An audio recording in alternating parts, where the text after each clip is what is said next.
যত মানুষ চিনতে শিখছি, তত একা থাকার, একা বাঁচার ইচ্ছেটা প্রবল হচ্ছে।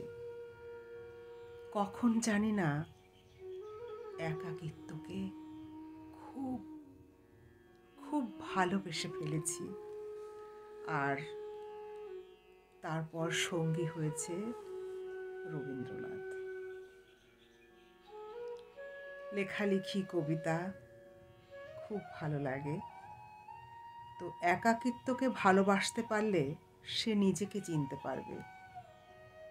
আসলে আমাদের প্রত্যেকের উচিত সারাদিনে নিজের জন্য একটু সময়, অন্তত ২৪ ঘন্টার ১টা ঘন্টা সময়, বেশি হলে তো আরও ভালো, একটু নিজের জন্য রাখা।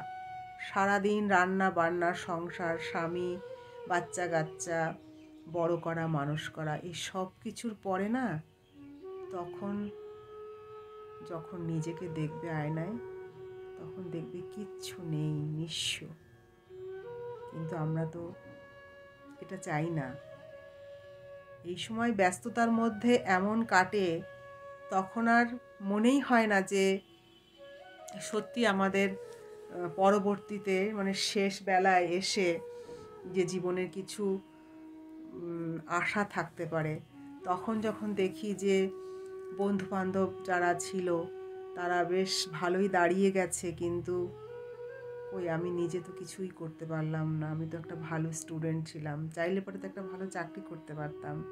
আমি চাইলে পরে তো নিজের একটা পরিচিতি হতো, পরিচয় হতো, কিন্তু সেটা সেই সময় আর ভাবার সময় হয় না।